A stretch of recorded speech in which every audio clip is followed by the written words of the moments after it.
कुंज बिहारी जय राधा माधव कुंज बिहारी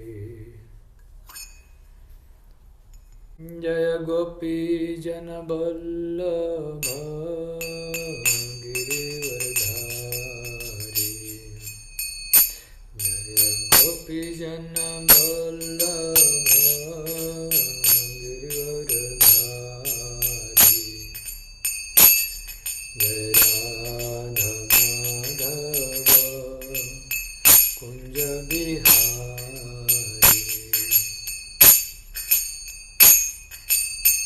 गोपी जन वल्लभ गिरिवरधारी गोपी जन वल्लभ गिरिवरधारी यशोदानंदन ब्रज जन रंजन यशोदानंदन ब्रज जन रंजन जमुना तीर वनचारी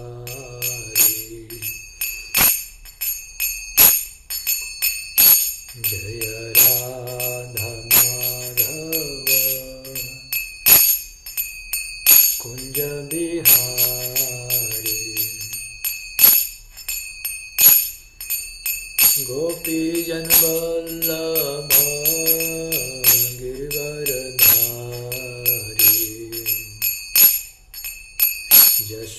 यशोदानंदन ब्रज जन रंजन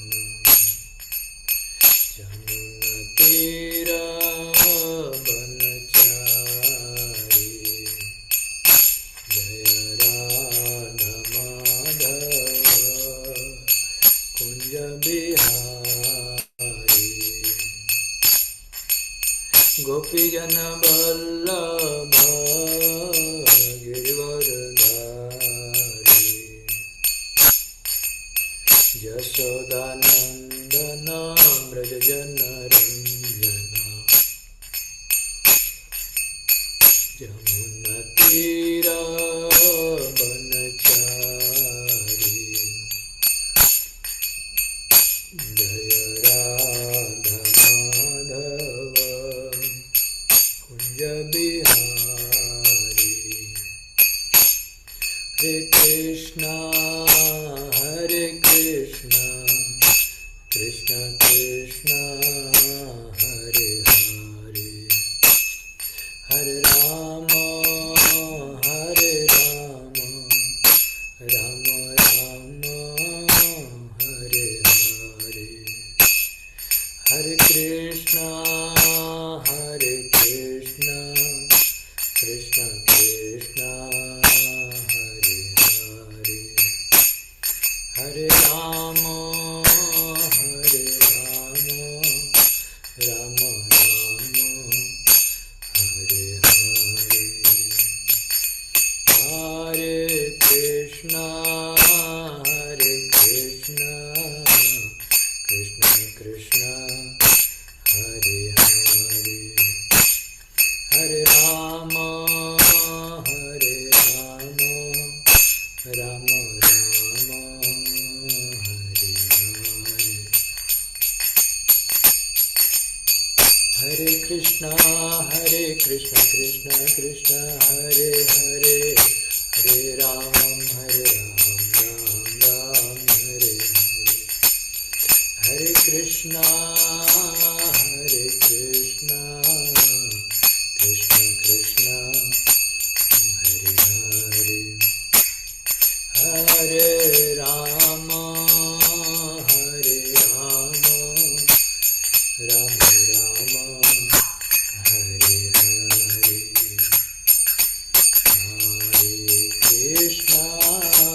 हरे कृष्णा कृष्ण कृष्ण हरे हरे हरे राम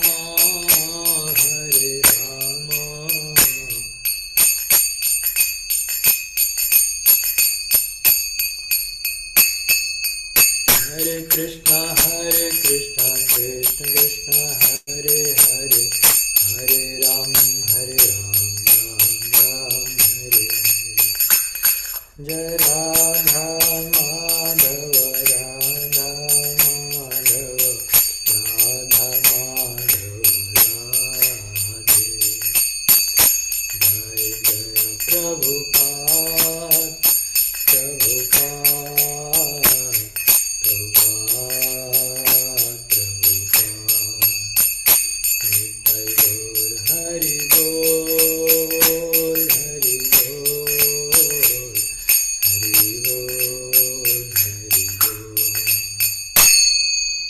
जय श्री श्री राधा माधव की जय श्रील प्रभुपाद की जय निताय गौर प्रेमानंदे हरि हरि बोल।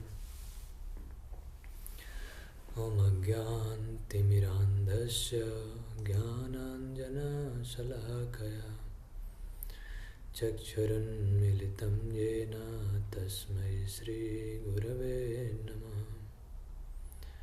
श्रीचैतन्यमनोभीष्टं स्थापितं येन भूतले स्वयं रूपकदा मह्यं ददाति स्वपदान्तिकं वन्देऽहं श्रीगुरो श्रीयुतपदकमलं श्रीगुरुन् वैष्णवांश्च श्रीरूपं साग्रजातं सहगणरघुनाथान्वितं तं सजीवं साद्वैतं सावधूतं परिजनसहितं कृष्ण चैतन्यदेवं श्रीराधाकृष्णपादां सहगणललिता श्रीविशाखान्वितांश्च। हे कृष्ण करुणा सिंधो दीनबंधो जगत्पते गोपेश गोपिका कांत श्री राधा कांत नमस्तुते। तप्त कांचन गौरांगी राधे वृंदावनेश्वरी वृषभानुसुते देवी प्रणमामि हरिप्रिये। वाञ्छाकल्पतरुभ्यश्च कृपा सिन्धुभ्यैव च पतितानां पावनेभ्यो वैष्णवेभ्यो नमो नमः। जय श्री कृष्ण चैतन्य प्रभु नित्यानंद श्री अद्वैत गदाधर श्रीवासादि गौर भक्तवृंद। हरे कृष्ण कृष्ण कृष्ण हरे हरे हरे राम राम राम हरे हरे। नमो महावदान्याय कृष्ण प्रेम प्रदायते कृष्णाय कृष्ण चैतन्य नाम्ने गौरद्विषे नमः। ओम नमो भगवते वासुदेवाय ओम नमो भगवते वासुदेवाय ओम नमो भगवते वासुदेवाय। पुरुषः प्रकृतिस्थो हि भुङ्क्ते प्रकृतिजान् गुणान् कारणं गुणसङ्गस्य सतसतजन्मजोनिषु। पुरुषः प्रकृतिस्थो हि भुङ्क्ते प्रकृतिजान् गुणान् कारणं गुणसङ्गस्य सत असतजन्मजोनिषु। पुरुषः प्रकृतिस्थो हि भुङ्क्ते प्रकृतिजान् गुणान् कारणं गुणसङ्गस्य सत असतजन्मजोनिषु। तो इस श्लोक में भगवान श्री कृष्ण बता रहे हैं अर्जुन से कि पुरुषः प्रकृतिस्थो हि भुङ्क्ते प्रकृतिजान् गुणान् कारणं गुणसंगवस्य सत असत जन्म जोनिषु। सत और असत योनियां क्यों मनुष्य को मिलती है? मनुष्य ही नहीं, इस भौतिक जगत में हम देख सकते हैं कि कुछ योनियां अच्छी हैं और कुछ योनियां अच्छी नहीं हैं। जैसे मनुष्य का शरीर हम लोग देखते हैं, तो मनुष्य जीवन में भी लिविंग स्टैंडर्ड सबका अलग अलग है। कुछ लोग हाई स्टैंडर्ड में रहते हैं, कुछ लो में रहते हैं, कुछ बड़े बड़े राजमहल में रहते हैं, कुछ लोग झोपड़ी में रहते हैं, कुछ लोग झुग्गी झोपड़ी में रहते हैं, और कुछ जंगल में भी रहते हैं। प्रिमिटिव लाइफ ये मनुष्यों में है। और पशु पक्षी की भी जोनियां हैं। तो पशु पक्षी के लिए कोई घर नहीं है। पशु पक्षी या तो जंगल में, नहीं तो पक्षी पेड़ पर रहते हैं घोंसला बना के। तो उन्हें सर्दी गर्मी बरसात ये सब सहन करना पड़ता है। और कुछ जोनियां पेड़ पौधे की है, तो वे अस्थावर रहते हैं, एक जगह पर स्थिर रहते हैं, वे हिल डुल नहीं सकते। कुछ जोनियां ऐसी हैं कि जो रेंगने वाले जीव हैं, जो धरती पर रेंग के चलते हैं, उनमें पैर नहीं है। कुछ जोनियां ऐसी हैं जो उनको, जैसे मनुष्य जोनि, जिसको कहा जाता है कि तार मध्य मनुष्य जाति श्रेष्ठतर है। तो मनुष्य कितना अच्छा अच्छा भोजन करता है, चावल दाल रोटी सब्जी मिठाई हलवा पूड़ी, लेकिन ये सब सभी जोनियों में उपलब्ध नहीं है। अन्य जोनियां, कोई मांस खाने वाली जोनियां हैं, तो उसको केवल मांस ही खा सकता है, वो घास नहीं खा सकता, शाकाहारी भोजन नहीं कर सकता है। और कुछ शरीर ऐसे हैं कि जिसमें व्यक्ति शाकाहारी ही रह सकता है, केवल घास फूस खा सकता है, मेवा मिष्ठान नहीं खा सकता है। और कुछ जीव ऐसे हैं जो अपने ही जाति बंधुओं को खा लेते हैं, जैसे सांप आदि। तो तरह तरह की जोनियां हैं, और उन सभी जोनियों में अलग अलग तरह के कष्ट की व्यवस्था है। सुख दुख व्यक्ति भोगते रहता है। और मनुष्य जीवन में तो सुख दुख आप लोग जानते ही हैं। जन्म मृत्यु जरा व्याधि, और इसके बीच में रोग शोक बुढ़ापा, ये कष्ट लगे रहते हैं। और दूसरे जीव कष्ट देते हैं, कभी कभी नेचुरल डिजास्टर, आपस में भी युद्ध होते रहता है लोगों में आसुरिक गुणों के कारण। तो मुख्य रूप से प्रकृति के तीन गुण, सत्वगुण रजोगुण तमोगुण, का उपभोग करता हुआ मनुष्य इस प्रकृति में जीवन बिताता है। तो क्यों उसे शरीर मिलता है बारंबार, इसका कारण भगवान यहाँ बता रहे हैं कि जिस तरह की प्रकृति का संगति करते हैं, वैसे ही उत्तम और अधम योनियां मिलती है। यदि कोई व्यक्ति उत्तम कर्म करे, भगवान का भजन करे, शुद्ध जीवन बिताए, सदाचारी हो, भगवान का नाम जप करे, पाप ना करे, तो भगवान की प्रकृति बहिरंगा शक्ति यह सोचती है कि ठीक है, यह व्यक्ति भगवत ज्ञान को समझने लायक है, तो इसको मनुष्य का शरीर देना चाहिए, ताकि यह भगवत गीता श्रीमद् भागवतम आदि ग्रंथ पढ़ के, साधु संतों की संगति करके, भगवान की सेवा करके भगवत धाम चला जाए। भगवत प्राप्ति के लायक यह व्यक्ति है, यह जीव है, तो इसलिए उसको मनुष्य का शरीर दिया जाता है। और जो लोग मांस खाना चाहते हैं, बहुत अधिक आसक्त हैं जीव हत्या में, तो भगवान उसकी भी व्यवस्था करते हैं कि ठीक है, मांस खाओ, तो ऐसा शरीर दे देते हैं जिसमें केवल मांस खाने की ही व्यवस्था है, वो भी कच्चा मांस। और ऐसी मनोवृत्ति दे दी जाती है प्रकृति के नियम के अनुसार कि वह व्यक्ति शाकाहारी भोजन और जो बढ़िया दूध इत्यादि मिठाई मिष्ठान भगवान का प्रसाद ग्रहण नहीं कर पाता है वह जीव। तो मांसाहारी योनियां मिलती है। और जिसको खाने पीने का कोई विचार नहीं है, कुछ भी खा लेता है, तो उसको कौआ, सुअर इत्यादि योनियां मिलती है, जिसको आजकल साइंस में सर्वहारी कहते हैं ना, ओमनिवोरस। तो वो कुछ भी खा लेगा, खाने का कोई विचार नहीं है। अच्छा अच्छा भोजन प्रसाद दीजिए। तो प्रभुपाद जी लिखे हैं यहाँ, ये मैं नहीं कह रहा हूँ, प्रभुपाद जी लिखे हैं कि सुअर को अच्छा नहीं लगेगा, लेकिन उसके लिए नाश्ता कुछ और है। वो सुबह सुबह गरम गरम नाश्ता उसको कुछ और है, जो नाला में कहीं गंदगी जगह पर मिलता है।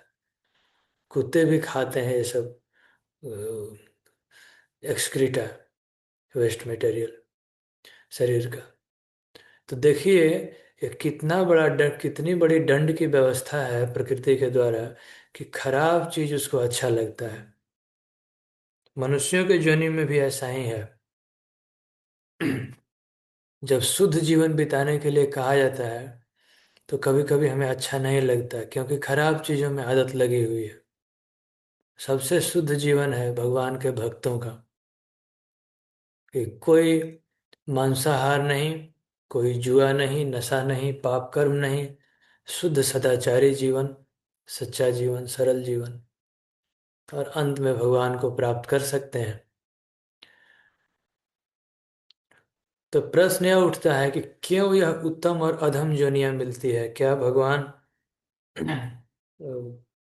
पार्शियल हैं? भगवान क्यों ऐसा शरीर दे देते हैं? सबको एक बराबर शरीर क्यों नहीं देते? सबको अच्छी योनियां क्यों नहीं मिलती? तो भगवान यहाँ उत्तर देते हैं कि कारणम गुण संगस्य सद असत जन्म जोनिषु। अच्छी बुरी जोनियां, उत्तम और अधम जोनियां मिलती हैं केवल मनुष्य के कर्मों के अनुसार, उसको प्रकृति के संगति के अनुसार। जैसे कोई व्यक्ति, शास्त्रों में बताया गया है कि बहुत ज्यादा एनवियस है। एनवियस मतलब दूसरों को देख के जलन करता है, दूसरों की प्रगति को देख नहीं सकता है, तो उसको सर्प आदि शरीर दिए जाते हैं कि सांप बहुत जिलस होता है। और जिसका बहुत संग्रही स्वभाव होता है। देखिए, जितना भगवान जितना व्यवस्था किए हैं रोटी कपड़ा मकान भोजन इत्यादि का, तो उतना में हमारा जीवन चल जाता है यदि हम सदाचारी जीवन बिताएं, सरल रहें, तो भगवान हमारी सारी आवश्यकताएं पूरी कर देते हैं। परंतु जब हम हैंकरिंग करते हैं, ये भी चाहिए, जब जमा करने के लिए सोचते हैं कि अपने लिए अपने परिवार के लिए फिर अगले जनरेशन के लिए, जब और पाने की इच्छा बनी रहती है, तो उस परिस्थिति में वह व्यक्ति शांत नहीं रह पाता है। तो श्रीमद् भागवतम में बताया गया है कि ऐसे लोगों को चूहा का शरीर मिलता है, क्योंकि चूहा खाता कम है और जमा ज़्यादा करता है। पेट बहुत छोटा है ना चूहा का। तो चूहा क्या करता है, आप लोग गांव में जो किसान हैं वे लोग अच्छे से जानते होंगे। चूहा चाहे तो खेतों में जो अन्न है उसको खा के जीवित रह सकता है, परंतु चूहा क्या करता है कि खाता बहुत कम है, जमा बहुत ज्यादा करता है, संग्रह करता है। बड़ा बड़ा टनल बनाता है खेतों में, बिल, और उसी बिल में धान या गेहूं जो भी फसल होता है क्रॉप, उसको काट काट के जमा करता है। और सोचता है कि अगला जनरेशन खाएगा, अगला जनरेशन खाएगा। और जमा करते करते करते करते उस चूहा का विवाह होता है, परिवार होते हैं, कई बच्चे हो जाते हैं, पूरा घर भर जाता है। फिर एक दूसरा बिल बनाते हैं, एक ही चूहा कई बिल बनाता है। इसका अर्थ यह है कि कई फ्लैट खरीदता है चूहा, एक जगह दूसरा जगह कई जगह। थोड़ा कठोर बात है, लेकिन हम किस तरह से व्यस्त हो जाते हैं इसकी व्याख्या की गई है, कि हम अपने जीवन में इतने ज़्यादा व्यस्त हो जाते हैं कि भक्ति के लिए समय नहीं मिल पाता। तो बहुत अधिक चूहा घर बनाता है, और फिर उसके बाद सांप के बारे में बताया गया है कि सांप चूहा का बिल में ही रहता है, लेकिन वो कभी बिल नहीं बनाता है। सांप कहीं से आता है, चूहा को खा लेता है और उसके बिल में रहने लगता है। तो सांप रिप्रेजेंट करता है हमारी मृत्यु। तो चूहा भूला रहता है धन जमा करने में और घर बनाने में, और सोचता है, ये नहीं सोचता है कि एक दिन मृत्यु आ जाए। ये लिमिटेड समय के लिए, कुछ दिनों के लिए यह मनुष्य शरीर मिला है, एक दिन नष्ट हो जाएगा, चला जाएगा। तो भगवान का भजन नहीं करता है चूहा, तो भूले रहता है, फॉरगेटफुलनेस। और एक दिन उसका समय आ जाता है, मृत्यु। तो जब सांप पकड़ता है तो तुरंत चूहा नहीं मरता है, वो फिर वो बुलाना शुरू करता है, बचाओ बचाओ बचाओ, इधर हॉस्पिटल में, उधर हॉस्पिटल में। तरह तरह का उपाय करता है, परंतु वो तो भगवान के प्रकृति के नियम के अनुसार काल की पकड़ है, उससे कौन बच सकता है। तो बेस्ट है कि भगवान का भजन करें, जो समय दिया गया है उसका उपयोग करें भगवान की सेवा में, आध्यात्मिक जीवन बिताने में, सुखी जीवन, सात्विक जीवन, सदाचारी जीवन बिताने में। एक क्षण भी जीवन का नष्ट ना करें इधर उधर की सांसारिक बातें करना, और बेकार के बातों में, डिस्कशन में समय ना बिताएं। कृपा करके भगवान का भजन कीजिए, भगवान के साथ संगति कीजिए, हरि कथा सुनिए, भक्तों की संगति कीजिए। तब जाके हमें उत्तम योनियां मिलती हैं। इसी धरती पर से जो पुण्यात्मा होते हैं और थोड़ा बहुत उनमें भौतिक इच्छाएं रह जाती है, तो उन्हें देवताओं का शरीर दिया जाता है, स्वर्ग आदि लोकों में उत्तम योनियां मिलती है। तो स्वर्ग के लोकों में, स्वर्ग आदि लोकों में बहुत सुख की व्यवस्था है। वहाँ कोई पाप नहीं है, और पुण्य, भगवान की कृपा से सारी व्यवस्थाएं हैं। जन्म और मृत्यु है, परंतु जरा व्याधि नहीं है। देवता कभी बूढ़े नहीं होते हैं, और कभी कोई देवता हॉस्पिटलाइज नहीं होता है, हॉस्पिटल में जो है आईसीयू में भर्ती हो गए, ऐसा कभी नहीं होता है। स्वर्ग लोक में जो धरती पर खाने पीने की व्यवस्था है, फूड है, उससे बेटर एकोमोडेशन और बेटर कंफर्ट स्वर्ग लोक में है, स्वर्ग आदि लोकों में। स्वर्ग लोक, जनलोक, तपलोक, महरलोक इत्यादि लोकों में। परंतु ये मनुष्य ऐसा है कि कभी भी इन बातों को सोचता नहीं है जो शास्त्रों में लिखी गई है। तो क्या कारण है कि किसी को ब्रह्मा का शरीर मिलता है, किसी को इंद्र आदि देवताओं का शरीर मिलता है, किसी को आध्यात्मिक शरीर मिलता है जो भगवत धाम चला जाता है, और किसी को मनुष्य का, किसी को कुत्ता बिल्ली का, किसी को पेड़ पौधा का, किसी को बैक्टीरिया का, कोई सुडोमोनास, तो कोई साइक्रोट्रोपिक, तो कोई इकोलाई। तरह तरह के बैक्टीरिया, वायरस हम बन के घूमते हैं। तो उत्तम और अधम योनियां क्यों मिलती है, उसके बारे में इस श्लोक में बताया गया है कि प्रकृति के साथ संगति करने के कारण ही हमें उत्तम और अधम योनियां मिलती है। मनुष्य में भी कोई कोई सतोगुणी होते हैं, भगवान में मन लगता है। कोई कोई रजोगुणी होते हैं, केवल भौतिक चीजों में मन लगा हुआ है। और कोई कोई तमोगुणी है, आलस्य से शरीर भरा है। तो ये भी संगति के कारण ही है। जिसकी संगति करते हैं वैसा ही हमें, हमारी बुद्धि विकसित होती है, वैसा ही मन होता है। आलसी व्यक्ति की संगति करेंगे तो आलसी हो जाएंगे, और सात्विक व्यक्ति की संगति करेंगे, भक्त संग करेंगे तो आप भी सात्विक हो जाएंगे। तो यही कारण है जिससे उत्तम और अधम योनियां मिलती है। अगले श्लोक में भगवान कहते हैं कि उपद्रष्टा अनुमंता च भर्ता भोक्ता महेश्वरम परमात्मेति च युक्तो देहे अस्मिन पुरुषः पर। तो इस श्लोक का पहले भी इस बारे में चर्चा हुई थी। भगवान उपद्रष्टा और अनुमंता, यहाँ पर उपनिषदों के अनुसार एक वृक्ष की चर्चा की गई है, जिस वृक्ष पर दो पक्षी बैठे हैं। एक पक्षी यह जीवात्मा है और दूसरा पक्षी परमात्मा है। तो जीवात्मा अपने किए हुए कर्मों का फल भुगतता है। हमारे जीवन में जो भी सुख दुख आ रहे हैं, इसके लिए भगवान जिम्मेदार नहीं है, इसके लिए हम स्वयं जिम्मेदार हैं। We are responsible for happiness and distress. यदि हम भगवान की बात माने तो कोई दिक्कत नहीं होगा।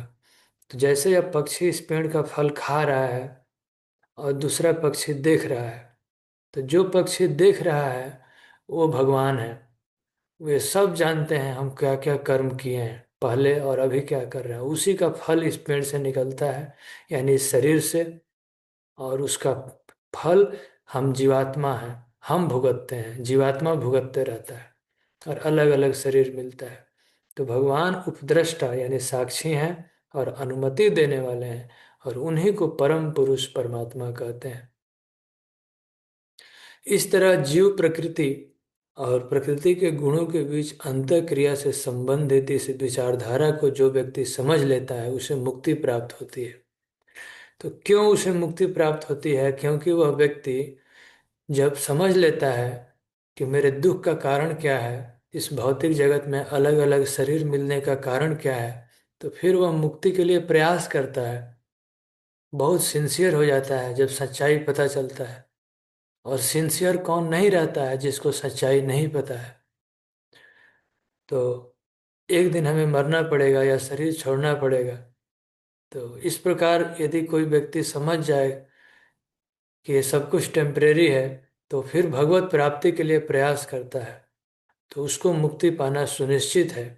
वर्तमान स्थिति चाहे जैसी भी हो, परंतु उसका पुनर्जन्म नहीं होगा। भगवान कहते हैं कि चाहे वो जैसा भी हो, पापी हो, अच्छा हो, बुरा हो, कोई बात नहीं, यदि मन में इच्छा बना ले कि मुझे भगवान को पाना है और भगवान के शरण में जाए, तो भगवान सभी पापों से मुक्त कर देते हैं और उसको अपनी सेवा में लगाते हैं। अगले श्लोक में भगवान कहते हैं कि इस प्रकार जब कोई व्यक्ति निश्चय करता है कि मुझे भगवान को पाना है, तो इस भक्त का यह लक्षण है कि कई तरीके से लोग प्रयास करते हैं। कुछ लोग ऐसे हैं जो ध्यान के द्वारा भगवान को स्मरण करते रहते हैं। कुछ हैं जो ज्ञान का अनुशीलन, शास्त्र वेदों को पढ़ के उसके अनुसार आचरण करते हैं। और कुछ हैं जो निष्काम कर्म के द्वारा भगवान को प्राप्त करना चाहते हैं। तो यहाँ निष्काम कर्म का तात्पर्य है भक्ति। भगवान की सेवा किए और उसमें कुछ रिटर्न में आशा न करें, बस भगवान का भजन करते रहें, सेवा करते रहें, कुछ एक्सपेक्ट मत कीजिए। देखिए, भगवान की कृपा की प्रतीक्षा कीजिए। भगवान अपने भक्तों को कभी दुखी देखना नहीं चाहते। भगवान हमारे पिता हैं, वे सबको सुखी देखना चाहते हैं। ऐसे भी लोग हैं जो आध्यात्मिक ज्ञान से अवगत नहीं होते, परंतु अन्य परम पुरुषों से, अन्य महापुरुषों से, भगवान के श्रेष्ठ भक्तों से सुनकर उनमें श्रद्धा आ जाती है। तो ये भी अच्छा है। भगवान उनके बारे में कहते हैं कि ते अपि चाति अनंत एव मृत्युम श्रुति परायणा। तो यदि कोई व्यक्ति अज्ञानी है, वेद शास्त्रों को नहीं पढ़ सकता, तो कोई बात नहीं, वह प्रामाणिक पुरुषों से, प्रामाणिक भक्तों से श्रवण करने की मनोवृत्ति होने के कारण वे मृत्यु के पथ से पार हो जाते हैं। तो यह भी बहुत बड़ी योग्यता है कि हम भगवान के शुद्ध भक्त श्रील प्रभुपाद के मुख से सुने, और इस तरह जो प्रामाणिक भक्त हैं उनके मुख से सुने और अपने जीवन में आचरण करें। तो ऐसे व्यक्ति भी मृत्यु के पथ को पार कर जाते हैं, अर्थात भगवत प्राप्ति कर लेते हैं, जन्म मृत्यु के चक्र से छूट जाते हैं। क्योंकि उनकी एक योग्यता है कि वे श्रुति परायण है, सुनने में बहुत उनकी आसक्ति है, सुनते हैं ध्यान देके। इसलिए हे भरतवंशियों में श्रेष्ठ, जो भी चर अचर तुम्हें अस्तित्व दिखाई दे रहा है, या कर्म क्षेत्र और क्षेत्र के ज्ञाता, क्षेत्र और क्षेत्रज्ञ का संयोग मात्र है। तो क्षेत्र हम लोग पढ़ चुके हैं, यह शरीर कर्म क्षेत्र है। जैसे एग्रीकल्चर लैंड, खेत होता है, तो उसमें जैसा बीज बोते हैं ऐसा ही फल निकलता है। तो यदि भक्ति का बीज बोएंगे तो हृदय में भक्ति प्रकट होगी, और दूसरे कर्म करेंगे तो फिर उसका रिजल्ट निकलेगा। और क्षेत्रज्ञ हम आत्मा हैं, और क्षेत्रज्ञ दो हैं, एक आत्मा और एक परमात्मा, एक भगवान स्वयं और एक हम अपने शरीर में बैठे हुए आत्मा। तो क्षेत्रज्ञ दो हैं और कर्म क्षेत्र या शरीर है। तो इसी का संयोग इस भौतिक जगत में दिखाई देता है। भगवान कहते हैं अगले श्लोक में कि जो परमात्मा को समस्त शरीरों में आत्मा के साथ देखता है, तो यह एक्चुअल में मुक्त पुरुष की स्थिति है। कि वह व्यक्ति यह शरीर नहीं देखता है कि शरीर सुंदर है, शरीर मोटा है, शरीर पतला है, और हम छोटे हैं बड़े हैं, कोई धनी है गरीब है कुरूप है। समा सर्वेषु भूतेषु तिष्ठन्तं परमेश्वरम। जो परमात्मा को समस्त शरीरों में आत्मा के साथ देखता है, वो सभी जीवों को आत्मा सोचता है कि प्रत्येक जीव भगवान का अंश है, और सबको एक बराबर प्रेम करते हैं, स्नेह करते हैं। यही शुद्ध भक्त है, यही सच्चा आध्यात्मिक व्यक्ति है। वह व्यक्ति यह भी समझता है कि यह शरीर नश्वर है, विनश्यन्तुस्तु यह पश्यति स पश्यति। वह व्यक्ति समझता है कि यह शरीर नश्वर है, और इसके भीतर न तो आत्मा और न ही परमात्मा कभी विनष्ट होता है। तो आत्मा परमात्मा जो क्षेत्रज्ञ हैं वे विनष्ट नहीं होते, शरीर नष्ट हो जाता है। तो इसी कारण से वह व्यक्ति फिर शरीर के लिए कुछ ज्यादा प्रयास नहीं करता, केवल शरीर को भगवान की सेवा में लगाता है। शरीर को बहुत सजाना, बहुत अच्छा अच्छा डिजाइन बनाना, आजकल बहुत इसकी व्यवस्था है, भौतिकतावादी लोग करते हैं कि शरीर को दिखाना चाहते हैं, बॉडी बिल्डिंग और भी क्या क्या सिस्टम है कि एक दिन तो नष्ट होगा, तो इसमें समय क्यों नष्ट करना है। इससे अच्छा है कि भगवत भजन में लगाया जाए, सेवा में लगाया जाए, भगवान के लिए यह शरीर का उपयोग किया जाए। जो व्यक्ति परमात्मा को सर्वत्र और प्रत्येक जीव में समान रूप से वर्तमान देखता है, वह अपने मन के द्वारा अपने आप को भ्रष्ट नहीं करता, इस प्रकार दिव्य गंतव्य को प्राप्त करता है।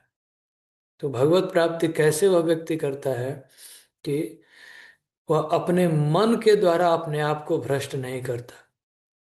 तो मन के द्वारा भ्रष्ट करने का अर्थ क्या है कि वो जो भी बातें मन में आती है उसके अनुसार कार्य नहीं करता है। वह व्यक्ति कार्य करता है भगवान के आदेशों के अनुसार। हमेशा ये ध्यान रखिए कि मन बहुत चंचल है। मन के अनुसार कभी भी कार्य मत कीजिए। यदि मन का सुनेंगे, अपने मन के अनुसार कार्य करेंगे, तो उसमें आपको कोई लाभ नहीं होगा। मन तो कहेगा कि बाद में भजन कर लेंगे, बाद में कथा सुन लेंगे, बुढ़ापे में हरि भजन करेंगे, धाम जाएंगे। अभी कुछ दिन पहले हम लोग तिरुपति गए थे दर्शन करने। कोई भी बूढ़ा व्यक्ति सोच नहीं सकता है कि उतनी भीड़ में और पैदल जाके दर्शन करे भगवान का। यह संभव नहीं है। तो इसी कारण से मनुष्य को चाहिए कि जब तक शरीर स्वस्थ है, अपने परमार्थ के लिए प्रयास कर लेना चाहिए। तो मन का मत सुनिए, भगवान की बात, साधु संतों की, शुद्ध भक्तों की बात सुनिए। तो ऐसा व्यक्ति ततो यान्ति पराम गति, वह दिव्य गंतव्य प्राप्त करता है। जो यह देखता है कि सारे कार्य शरीर द्वारा संपन्न किए जाते हैं, और जिसकी उत्पत्ति प्रकृति से हुई है, और जो देखता है आत्मा कुछ भी नहीं करता, वही यथार्थ में देखता है। तो एक्चुअल में प्रभुपाद जी यहाँ बताए हैं कि शरीर से संबंधित जब हम भौतिक प्लेटफॉर्म पर रहते हैं, तो परमात्मा के निर्देशानुसार यह शरीर दिया गया है, और इस शरीर के बिना कोई कर्म होता नहीं है। तो शरीर का उपयोग करना चाहिए भगवान की सेवा में। तो शरीर का उपयोग दुरुपयोग करेंगे तो फिर हमें यह मनुष्य शरीर दोबारा नहीं मिलता है। इसलिए विवेकवान व्यक्ति भौतिक शरीरों के कारण विभिन्न स्वरूपों को देखना बंद कर देता है। किस प्रकार जीव सर्वत्र फैले हैं वह ब्रह्म बोध को प्राप्त करता है। अर्थात यह बॉडली कंसेप्ट, ऊंच नीच, पशु पक्षी, सभी व्यक्ति को भगवान का अंश मानता है, आत्मा स्वरूप देखता है।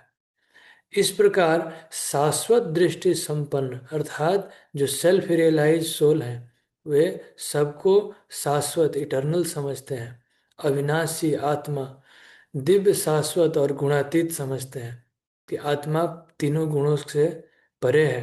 तो ऐसा व्यक्ति भौतिक प्रकृति के संपर्क में होते हुए भी कभी लिप्त नहीं होता। जैसे कमल जल में रहता है लेकिन वो पानी से कभी भीगता नहीं, उसी प्रकार मनुष्य भी यदि भगवत भजन करे, भक्ति में आगे बढ़े, उन्नत हो, तो इस भौतिक जगत में रहते हुए भी भौतिक जगत से प्रभावित नहीं होता। यहाँ बहुत सारे दोष हैं। लोग कहते हैं कि संसार में हम रहते हैं तो कैसे दोषों से बचें। यदि अच्छे से भजन करें ठीक ठीक भगवान का, तो भगवान आपको बचाएंगे। आप कभी लिप्त नहीं होंगे, शुद्धता मेंटेन कर पाएंगे। जिस तरह आकाश सर्वव्यापी है, किंतु सूक्ष्म प्रकृति के कारण किसी वस्तु से लिप्त नहीं होता। आकाश हम लोग जानते हैं कि सब जगह है। उसी तरह ब्रह्म दृष्टि में स्थित आत्मा शरीर के में स्थित रहते हुए भी शरीर से लिप्त नहीं होता। आत्मा इस शरीर में ही रहता है, परंतु इसका अर्थ यह नहीं है कि आत्मा शरीर में है तो शरीर की संगति के कारण वह एक दिन भौतिक हो जाएगा। अर्थात आत्मा स्पिरिचुअल है, परंतु शरीर की संगति के कारण वो कभी मेटेरियल नहीं होता। हमेशा वो स्पिरिचुअल ही रहता है, शरीर से कभी लिप्त नहीं होता, आसक्त नहीं होता। तो यह आत्मा का लक्षण है। तो आत्मा सच्चिदानंदमय है, आध्यात्मिक है, भगवान का नित्य सेवक है। हम यह शरीर नहीं है। यही ज्ञान है इस चैप्टर का। अंत में भगवान कहते हैं, हे भरत पुरुष, जिस प्रकार सूर्य अकेले सारे ब्रह्मांड को प्रकाशित करता है, उसी प्रकार शरीर के भीतर एक आत्मा सारे शरीर को चेतना से प्रकाशित करता है। तो एक छोटा सा स्पार्क है भगवान का अंश, और यही शरीर में रहता है और सबको प्रकाश देते रहता है। बाबा जी बताए हैं कि जिस तरह सूर्य की उपस्थिति का प्रमाण कैसे पता चलता है कि सूर्य है, सूर्य का प्रकाश दिन होता है तो हम समझ जाते हैं कि सूर्य है। उसी तरह आत्मा जब तक शरीर में है तब तक हम जिंदा हैं। लिविंग सिम्टम है, कॉन्शियसनेस है, चेतना है, तो इसका मतलब हम जीवित हैं। और परम चेतना और व्यष्टि चेतना में यह अंतर है। परम चेतना है भगवान जो सबके बारे में जानते हैं, और व्यष्टि चेतना हम लोग लिविंग एंटिटी जो अपने बारे में भी थोड़ा बहुत जानते हैं। इस अध्याय के लास्ट श्लोक में भगवान कहते हैं कि जो लोग ज्ञान के चक्षुओं से शरीर और शरीर के ज्ञाता के अंतर को देखते हैं, वे भव बंधन से मुक्ति की विधि भी जानते हैं और उन्हें परम लक्ष्य प्राप्त होता है। तो भव बंधन से मुक्ति की विधि है, प्रभुपाद जी यहाँ लिखे हैं कि श्रद्धालु व्यक्ति को चाहिए कि सर्वत्र सर्वप्रथम वह ईश्वर का श्रवण करने के लिए सत्संगति करे और धीरे धीरे प्रबुद्ध बने। ध्यान दे के सुनना ये बहुत जरूरी है। यदि ध्यान दे के सुनेंगे तो धीरे धीरे आपके हृदय में भगवत ज्ञान प्रकट हो जाएगा।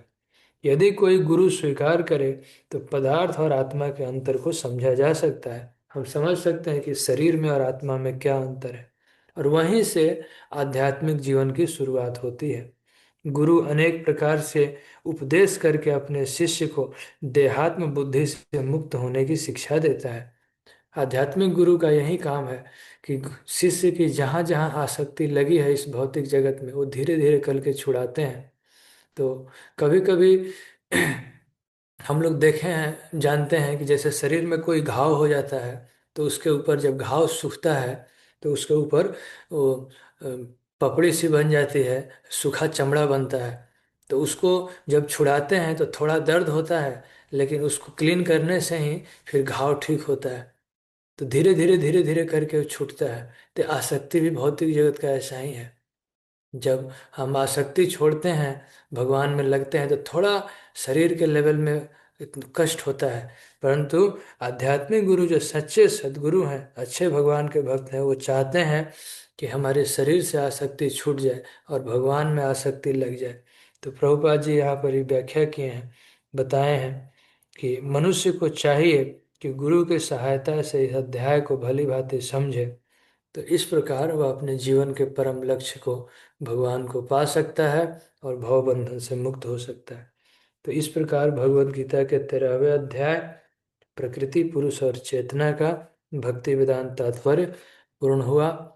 अभी अगले क्लास में अध्याय 14 प्रकृति के 3 गुण, 3 मोड्स ऑफ मटेरियल नेचर, विस्तार से हम लोग सत्वगुण, रजोगुण और तमोगुण के बारे में चर्चा करेंगे। बहुत इम्पोर्टेंट है, तो आप लोग ध्यान दे के सुनिए। और आज किसी का कोई प्रश्न है इससे संबंधित तो हम लोग चर्चा कर सकते हैं, और 10 मिनट। हरे कृष्णा। जय शिल प्रभुपाद की जय। श्रील सुभग स्वामी गुरु महाराज की जय। गौर प्रेमानंद।